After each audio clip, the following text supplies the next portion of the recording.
Bonjour et bienvenue à tous pour ce nouveau numéro de Face Cachée. Alors nous allons aujourd'hui nous intéresser à un sport plutôt original, le rugby en fauteuil.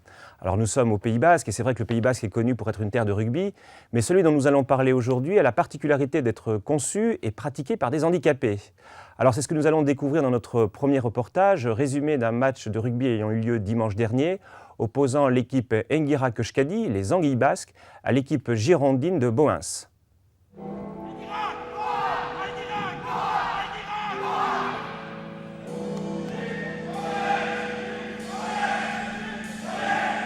C'est à la salle du Pignada, à Anglet, que se sont retrouvés ce dimanche 13 avril les équipes de rugby fauteuil d'Anglet Enguirac Euskadi et de Boens. Un match amical préparatoire au play-off du championnat de France qui se déroulera à partir de la semaine prochaine en terre aveyronnaise. Placée sous le signe de l'amitié, cette rencontre fut l'occasion d'une large revue des effectifs mais aussi des combinaisons, montrant au public présent un aperçu de toute la richesse que peut procurer ce sport. Dès le coup d'envoi, les équipes ont décidé de pratiquer un jeu aéré, sans oublier néanmoins les fondamentaux de ce sport basés sur le contact et la prise d'intervalle. Dès lors, se sont enchaînés débordements, passes sautées, fixations, pour des essais de toute beauté permettant de montrer combien les règles de base du rugby sont adaptables à une pratique en fauteuil. Cadrage, débordement, passe à l'aile, toute la panoplie des techniques et des feintes permettant de démarquer son partenaire afin de marquer des essais a été utilisée durant cette rencontre. Une véritable guirlande d'essais. Faire l'effort, avoir la négation de plaquer, de se replacer, de se proposer pour offrir à son partenaire des solutions de jeu, telles sont les qualités nécessaires pour exceller dans ce sport universel basé sur l'évitement, mais aussi la rencontre, le choc avec l'adversaire et dans lequel le fauteuil devient juste un autre moyen de locomotion, une autre façon de se mesurer et de se défier.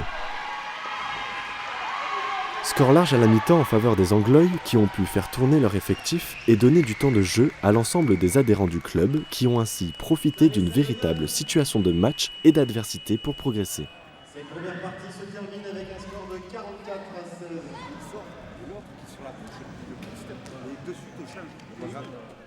Un deuxième acte durant lequel les organismes ont puisé dans leurs réserves, où les prises d'appui se sont faites moins sûres et où les chutes après contact se sont multipliées, rappelant à chaque instant l'exigence de ce sport.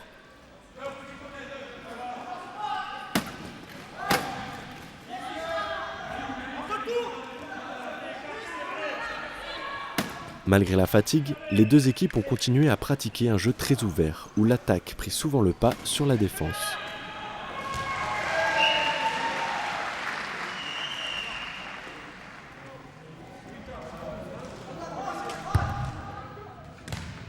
Au terme des 80 minutes du match, ce fut une large victoire pour l'équipe d'Anglet. Mais plus que le résultat, encore une fois, c'est l'état d'esprit très rugby qu'il faut retenir de cette confrontation, ainsi que la bonne préparation aux futures joutes et échéances qui se profilent pour le club, à savoir bien figurer dans les matchs de classement du championnat de France.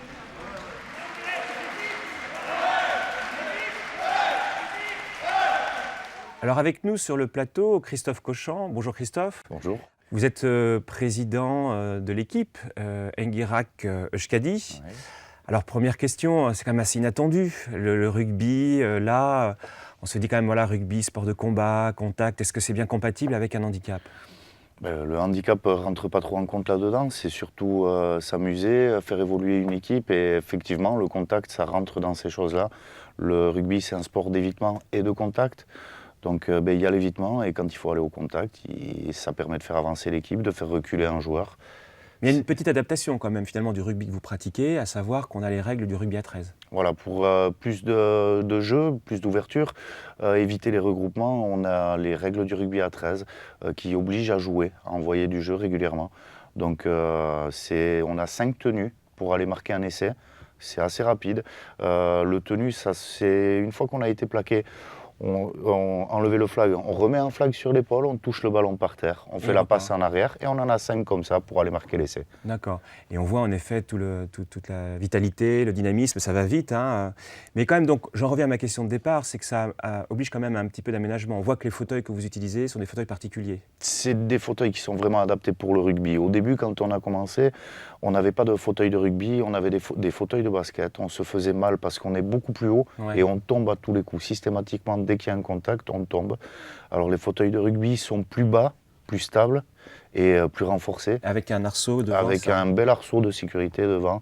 Après, il ne faut pas du matériel trop léger parce que ça casse et il ne faut pas du matériel trop lourd parce que c'est lourd et puis qu'on ne va pas assez vite. Et combien vous êtes d'équipes en France ? Est-ce que ça reste quelque chose de très implanté dans les terres rugby, ici au Pays Basque, ou est-ce que voilà, c'est une pratique qui s'est développée ailleurs ? Ça s'est développé, ça fait une dizaine d'années que le sport existe maintenant. Ça a beaucoup été suivi par les terres de rugby à 13, donc Vichy, Cahors, les Catalans, et maintenant c'est en pleine expansion. Eh bien, très bien, merci pour ces précisions, Christophe. Alors, nous allons nous retrouver tout à l'heure, après notre deuxième reportage, où nous allons là avoir les témoignages, justement, de ces joueurs si singuliers. 2 entraînements par semaine, c'est le rythme auquel s'astreignent les joueurs de l'équipe de rugby fauteuil d'Anglet. Cadence soutenue pour ce club, créé il y a près de 2 ans, autour d'une discipline dont l'origine est elle aussi toute récente. Le sport a été créé à l'occasion du Téléthon 2000. 2 joueurs de rugby à 13 sont venus voir le club de basket de Moulins. On pratiquait le basket en compétition. Et ils nous ont demandé de voir si on pouvait adapter les règles du rugby à 13 au fauteuil roulant. Mais les règles sont simples, là elles sont bâties sur le jeu à 13. Le plaquage a lieu quand il y a arrachement d'un flag, c'est-à-dire un morceau de tissu qui est accroché à leur épaule. Autrement, ça ne change pas grand-chose par rapport aux règles du 13. Nouvelle discipline qui vient diversifier la pratique sportive pour les handicapés et offrir une alternative au sport déjà existant. Une association, un nom, c'est ainsi qu'a débuté l'histoire du rugby fauteuil à Anglet. Moi, je suis arrivé ici en 2010. Je suis arrivé au sein d'un club de basket. Puis j'aurais proposé, parce que c'est une terre de rugby ici, pourquoi on ne ferait pas du rugby ? J'avais un ballon de rugby, je l'aurais fait essayer et tout. Puis ça a marché. On s'est lancé, on a créé le club c'est ça, septembre 2011. On a créé une association, on a créé le club et puis voilà. Et on en est là. Alors Enguira Kushkadi, il faut savoir qu'au rugby à 13, les clubs de rugby à 13 aiment bien se donner des petits noms. En Nouvelle-Zélande, il y a un club qui s'appelle les Parramatta Eels. C'est les anguilles de Nouvelle-Zélande. Alors l'anguille de Nouvelle-Zélande est courte et grosse et nous on est plutôt long et fin. Et en basque, anguille ça se dit Enguirac, donc Enguira Kushkadi, les anguilles basques. Pratiquer un nouveau sport, mais aussi et surtout sensibiliser les valides au handisport et plus généralement au monde du handicap, telles sont les motivations premières de cette association pour développer un mieux vivre ensemble. Pour mener à bien leur mission associative de développement et de sensibilisation, les obstacles sont nombreux et c'est un véritable parcours du combattant auquel sont confrontés les membres d'Enguirac. Dans ce combat, les frais et le coût de fonctionnement de l'association restent le problème central à résoudre pour assurer la pérennité du club. Nos besoins sont sous 2 formes. On a un besoin de fauteuil par rapport à la compétition et surtout pour les initiations. Les fauteuils que l'on a à l'heure actuelle sont des fauteuils majoritairement de basket, donc pas adaptés à la pratique, ils sont trop hauts. Et il y a un risque de chute. On ne peut pas se permettre, quand on va proposer dans une école ou de quelque sorte que ce soit, de mettre des gens et qui ne soient pas en sécurité. Notre besoin prioritaire, c'est de pouvoir acquérir 10 fauteuils pour l'initiation. Ça représente un budget qu'on a estimé à 45 000 €. Parallèlement à ça, on a le côté compétition. Cette année, on a fait une compétition en pool développement. Sportivement, c'était intéressant, on a gagné des matchs, mais on n'évolue pas. Pour évoluer, il faut qu'on rencontre des équipes d'un niveau supérieur. Le rugby fauteuil lui-même a été inventé et développé dans un souci d'intégration et de sensibilisation. C'est un sport qui se pratique en fauteuil, certes, mais qui accepte et mélange les handicapés et les valides et qui propose la mixité, puisqu'hommes et femmes peuvent ensemble évoluer sur le même terrain. Dans le rugby en fauteuil, c'est le fauteuil qui prend les impacts. Donc qu'on soit une fille ou qu'on fasse 50 kg, 120 kg, il n'y a pas de différence. Après, une fille, voilà, c'est comme un mec sur un terrain. On la respecte pareil. Quand elle nous plaque, elle nous plaque exactement de la même manière. C'est un joueur à part entière. Donc j'ai jamais fait de rugby avant. Maintenant ça fait 1 an que j'ai commencé le rugby en fauteuil. J'ai découvert ça par le biais du Téléthon. Et voilà, depuis j'adore ça.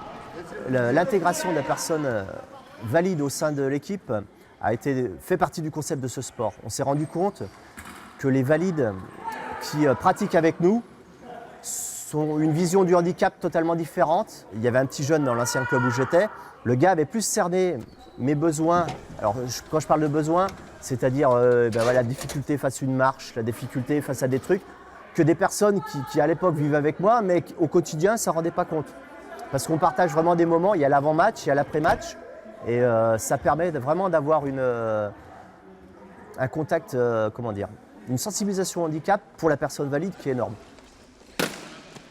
Pratiquer le sport en fauteuil est une véritable activité physique qui permet aux handicapés un travail du corps et une dépense énergétique importante. C'est un réel bien-être pour le corps et l'esprit. Pour les porteurs de prothèses, c'est même une nécessité. Ils peuvent se déplacer sans fauteuil, mais ne peuvent avoir une activité physique que grâce à lui. Le sport en général, quand tu es handi, c'est vraiment important parce que ça te permet de bouger, ça te permet d'avoir un rythme que tu ne pouvais pas avoir forcément avant, de faire des allers-retours à fond. C'est bon pour le cœur et ça, tu ne peux pas le faire quand moi je suis debout avec ma prothèse. Le sport rapide, vraiment, ça te met déjà. Tu prends un peu de caisse, tu as de l'envie. Je crois qu'il y a un truc, c'est les endorphines.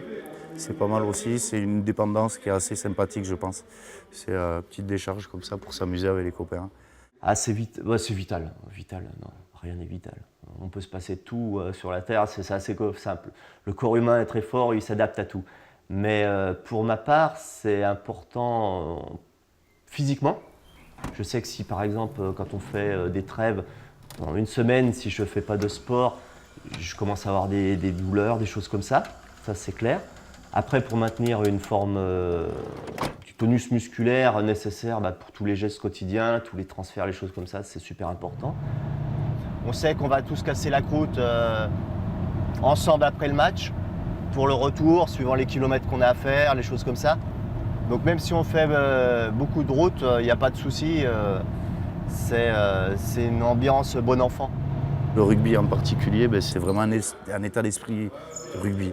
Copains, troisième mi-temps, resto, bonne bouffe et des équipes pareil avec qui on va se mettre des pelés terribles sur le terrain.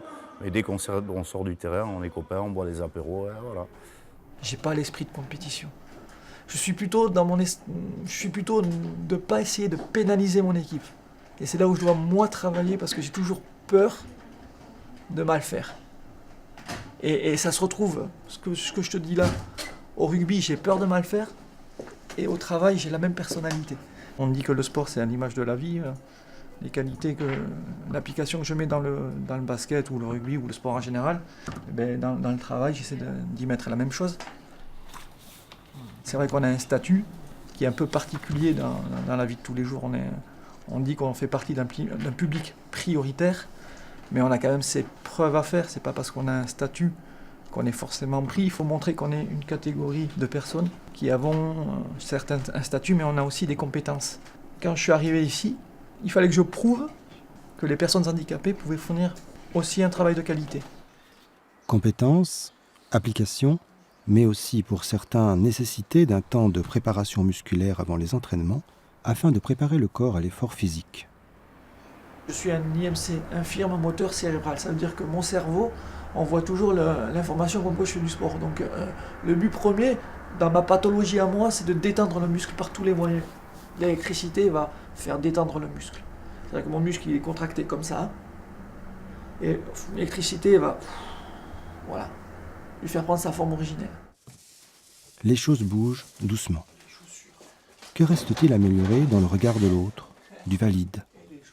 Les lois obligent de plus en plus à prendre en compte les considérations liées aux handicaps dans la vie quotidienne, comme l'accessibilité urbaine ou l'intégration dans le travail. Mais les mentalités individuelles, citoyennes, sont-elles prêtes à évoluer dans le bon sens ? Les mentalités, elles ont bien évolué. Quand tu vois qu'il faut des accès handicapés, même dans les dessins animés que je regarde avec mon fils, des fois, il y a des personnes en fauteuil roulant dans le dessin animé. Non, on va dans la bonne direction. Je fais le comparatif par rapport à Sydney, l'Australie, qui en fait, pour quelqu'un en fauteuil comme nous, c'est le paradis parce que c'est des villes nouvelles, L'Australie, ça a 100 ans d'histoire, c'est très récent. Donc c'est très simple à adapter. Il n'y a pas, chez nous, on part sur Carcassonne. La cité de Carcassonne, c'est magnifique. En fauteuil, c'est un calvaire. Mais c'est beau, c'est notre histoire. On ne peut pas, en claquant des doigts, rendre tout accessible. On a vraiment ce point commun, je parle pour les handicaps suite à accidents, les choses comme ça.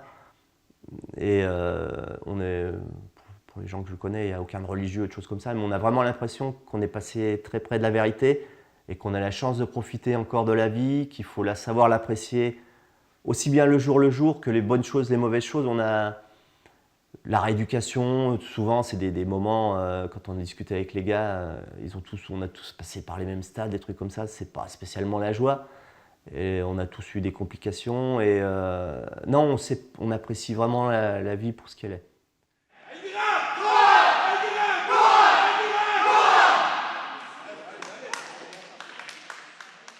Alors Christophe, on voit dans le reportage finalement toute la portée pratique de ce sport et notamment comme quoi il peut accompagner une politique de sensibilisation.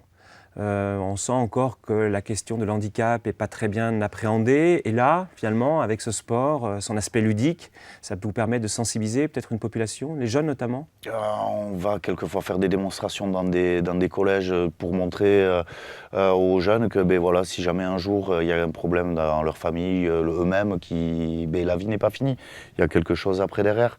Est-ce que ça veut dire que vous allez dans les centres où, Les centres, pas forcément, parce que c'est encore un petit peu frais pour les personnes qui y sont. Eux, quand on est dans un centre en rééducation, on n'est pas au top. On est vraiment dans l'acceptation du handicap, d'en passer à autre chose, à prendre un nouveau corps, une nouvelle vie qui va avec. Donc dans le centre, je pense que c'est un petit peu trop frais. C'est trop frais, c'est trop tôt. Il faut que la personne qui a envie de faire un sport vienne, fasse la démarche. Pas qu'on lui impose, qu'on aille lui montrer. Je pense qu'il faut vraiment qu'il y ait une démarche personnelle, venir à ça. Et par contre, nous, on essaye de communiquer un maximum pour dire on est là, il y a quelque chose. Si vous êtes handi, si vous n'êtes même pas handi et que vous avez envie de pratiquer ce sport, venez. Alors merci d'avoir participé à cette émission. On se retrouve la semaine prochaine pour un nouveau numéro de Face Cachée. Alors toujours sur des sujets un peu inédits. La semaine prochaine, nous allons nous consacrer à des pratiques alimentaires inédites. Où maintenant, dans nos régions, on trouve insectes, larves, criquets qui s'invitent dans nos assiettes et dans les grands restaurants. À la semaine prochaine.